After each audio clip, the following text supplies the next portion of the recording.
मुंबईवरून ठाकरे बंधू आणि मुख्यमंत्री देवेंद्र फडणवीसांमध्ये चांगलंच घमासान रंगलंय। मुंबई महाराष्ट्रापासून तोडण्याचा डाव असल्याचा पुनरुच्चार ठाकरे बंधूंनी आपल्या संयुक्त मुलाखतीतून केलाय। तर मुंबईची अस्मिता संस्कृती मारण्याचा प्रयत्न सुरू असल्याचा आरोप उद्धव ठाकरेंनी केलाय। दरम्यान मुख्यमंत्री देवेंद्र फडणवीसांनी पुढारी न्यूजला दिलेल्या मुलाखतीतून दोन्ही ठाकरे बंधूंना जोरदार प्रत्युत्तर दिलंय। जोपर्यंत चंद्र सूर्य तारे आहेत तोपर्यंत मुंबई महाराष्ट्रातच राहील अशा भाषेमध्ये फडणवीसांनी ठणकावून सांगितलंय।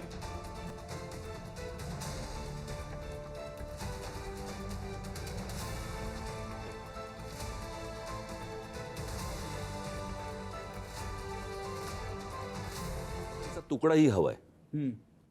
हा विषय फक्त संपत्तीचा नाहीये आणि ज्या प्रकारे मुंबईमधल्या गोष्टी ज्या आता केंद्र आणि राज्यामार्फत ज्या गोष्टी केल्या जात आहेत किंवा करून घेतल्या जात आहेत तो धोका मला सर्वाधिक वाटतोय जो ह्याच्या अगोदर फार नव्हता कधी इतका। आता जे स्ट्रॅटेजिकली जी मुंबई तोडण्याचा जो प्रयत्न सुरू आहे ज्याला आपण MMR रिजन ज्याला म्हणतोय आणि या MMR रिजन मध्ये कोणत्या प्रकारच्या गोष्टी सुरू आहेत। अदरवाईज वाढवण बंदराला लागून वाढवणाला तिथे विमानतळ कशासाठी तुम्ही आणताय? नवी मुंबई आता विमानतळ झालंय। या आत्ताच्या मुंबईच्या विमानतळावरचा संपूर्ण कार्गो हे वाढवण तिकडे नेणार विमानतळावरती आणि हळूहळू करत आता जी सुरुवात झालीच आहे पण हळूहळू करत मुंबईमधलं डोमेस्टिक आणि इंटरनॅशनल हे नवी मुंबईला वळवणार। आत्ताचा विमानतळ हे अदानीकडे आहेच म्हणजे उद्या हे सगळं डोमेस्टिक इंटरनॅशनल नवी मुंबईला वळवायचं आणि हा परत विमानतळ आणि तो सगळा भाग परत विकायला काढायचा। या प्रकारचं त्यांचं मुंबईवरती लक्ष आहे। मुंबईकडे त्यांचं ज्या प्रकारे लक्ष देतात MMR रिजनकडे हे आजपर्यंत कधी घडलं नाही 50-60 वर्षामध्ये जे आता घडतंय। हा धोका सर्वाधिक आहे। पहिल्यांदा तर ही मुंबईकरांच्या अस्तित्वाची लढाई नाही, ही मुंबईच्या अस्तित्वाची लढाई नाही। जोपर्यंत चंद्र आणि सूर्य आहे तोपर्यंत मुंबई महाराष्ट्राची आहे, मुंबई मराठी माणसाची आहे। त्यामुळे आम्ही छत्रपती शिवाजींचं नाव सांगणारे लोक आहोत असे कसे पळपुटे झालो? अशा पद्धतीनं ही कोणाच्या अस्तित्वाची लढाई नाही। हा हे नक्की आहे की उद्धवजी आणि राज ठाकरे यांना ती आपल्या अस्तित्वाची वाटते। त्यांना हे लक्षात येत आहे की या निवडणुकीत त्यांच्या पक्षाला मोठा झटका मिळू शकतो। त्यामुळे त्यांना असं वाटतं की आपल्या अस्तित्वाची लढाई ही मराठी माणसाच्या अस्तित्वाची करा। म्हणून मी अनेक वेळा त्यांना सांगितलंय तुम्ही म्हणजे मराठी नाही, तुम्ही म्हणजे मुंबई नाही, तुम्ही म्हणजे महाराष्ट्र नाही, हे मनातनं काढून टाका। नाही, एक मुद्दा असा आहे मुंबई महाराष्ट्रापासून कोणीच तोडू शकत नाही पण ज्या पद्धतीने मुंबईची संस्कृती मारली जाते, कोणी येतो आणि सांगतो की इथल्या भागाची भाषा ही गुजराती आहे, आमच्यावरती हिंदीची सक्ती करणार म्हणजे आमचं संपूर्ण तुम्ही अस्मिता संस्कृती मारणार आणि नावाला मुंबई महाराष्ट्रात ठेवणार, या गोष्टीला काय अर्थ नाही आहे। बरं, हे यांना जसं आता राज म्हणाले हे बस म्हटलं का बस, उठ म्हटलं की उठ म्हणणारी मानणारी लोक आहेत, यांच्यावरती काय विश्वास ठेवायचा? कधी कधी उद्धवजी इतकं बाळबोध बोलतात की त्याला काय उत्तर द्यावं समजत नाही। म्हणजे आता मुख्यमंत्री राहिलेला व्यक्ती इतका बाळबोध बोलतो पण मी त्याच्यावर नंतर येतो।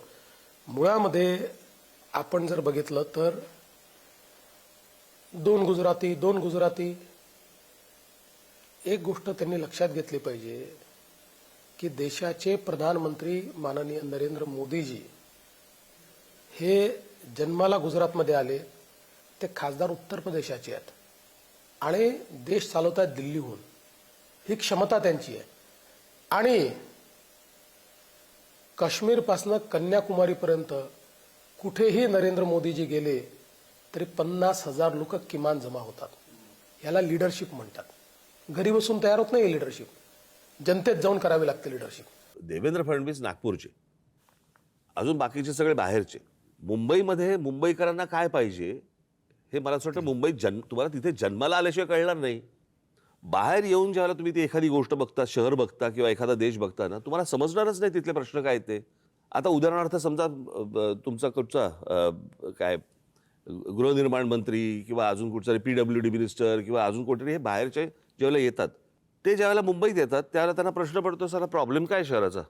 रस्ते आहेत, हॉस्पिटल आहेत, दिवे आहेत, शाळा आहेत, कॉलेजेस आहेत, पाणी आहे 24 तास, इथले प्रॉब्लेम काय आहेत? कारण तो कम्पॅरिझन करतोय त्याच्या रस्त्यांशी, त्याच्याकडच्या लोड शेडिंगशी, त्याच्याकडच्या सगळ्या गोष्टींशी. त्याच्यामुळे हे सगळे प्रॉब्लेम होतात.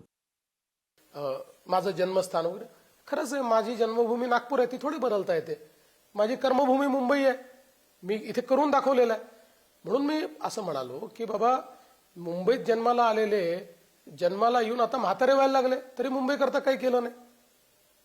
मग जर तुम्ही काही केलं नाही तर मुंबईला जन्माला येऊन फायदा. तसं त्यांचाही जन्म मुंबईचा नाहीच आहे असं मला माहित नाही, म्हणजे असं काही लोक सांगतात, मला माहित नाही कुठला असेल कदाचित, पण फायदा काय आहे? आणि मला हे सांगा की समजा असं असतं तर मग भारतात राज्य करणारा हा दिल्लीलाच जन्माला यायला पाहिजे, तो कशाला इतरत्र जन्माला येतो? त्यामुळे या गोष्टी ज्या आहेत या गोष्टींना काही अर्थ नाही आहे. की मुंबईचा महापौर हा मराठी होईल. भाजप काय म्हणते? मुंबईचा महापौर हिंदू होईल. म्हणजे याचा अर्थ भाजप मराठी माणसाला हिंदू समजत नाही का? मग देवेंद्र फडणवीस हिंदू आहेत की नाही? की ज्या वेळेला मोदींना अटल बिहारी वाजपेयी केराच्या टोपलीत टाकत होते तेव्हा त्यांना वाचवणारे हिंदू हृदय सम्राट शिवसेना प्रमुख बाळासाहेब ठाकरे हा अस्सल मराठी माणूस होता. त्याच्यामुळे त्यांनी हिंदू मराठी याच्यामध्ये जी काही गफलत करण्याचा प्रयत्न चालवला आहे ना, तो पहिला बंद करावा. आणि देवेंद्र फडणवीसांनी सांगावं की मराठी आणि हिंदू म्हणजे काय? मराठी हा हिंदूच आहे. कृपाशंकर सिंग आमचे जे नेते आहेत हे मीरा भाईंदरमध्ये गेले. त्या मीरा भाईंदरमध्ये त्यांना प्रश्न विचारला की मीरा भाईंदरमध्ये इतके उत्तर भारतीय राहतात, मग मीरा भाईंदरमध्ये आमचा महापौर कधी होईल? प्रत्येक समाजाला वाटतं. तिथे ते असं म्हणाले, तुम्ही ज्या दिवशी इतके नगरसेवक निवडून द्याल की तुमचा महापौर बनू शकेल त्या दिवशी बनेल. ते स्टेटमेंट आणलं इथे आणि आणल्यानंतर असे तुटून पडले जणू काही त्या ठिकाणी उत्तर भारतीय हे पाकिस्तानमधूनच आले आहेत. अशा पद्धतीनं इतकं खालचं बोलणं, इतकं तुटून पडलं. आणि मग ज्यावेळी ते आपले MIMचे जे नेते आहेत, नाही आपले मुंबईचे नेते MIMचे, जलील आपला जलील म्हणाले की मुंबईचे आपले म्हणाले वकील साहेब, ते असं म्हणाले की एक बुरखेवाली पण बनेल. दुसऱ्या दिवशी संजय राऊतांसहित सगळ्यांना विचारलं तर ततपप तोंडून शब्दच फुटेरा. नाही हे असं नाही, ते तसं नाही, मग त्यांचं मराठीवर प्रेम असेल तर काय? म्हणजे यांचे चेहरे उघडे पडले की उत्तर भारतीय बीरा भाईंदरला म्हटल्यानंतर आमच्या अंगावर जणू काही आता पाकिस्तानचा कोणीतरी आणून आम्ही बसवतोय अशा पद्धतीनं बिलकुल चेकाळून आमच्या अंगावर येणारे त्यांनी बुरखेवाली महापौर म्हटल्यानंतर बोलू नाही शकले. आणि म्हणून मला हे सांगावं लागलं, मुंबईचा महापौर महायुतीचा, मुंबईचा महापौर हिंदूच आणि मुंबईचा महापौर मराठीच, कारण यांचा चेहरा उघडा झाला.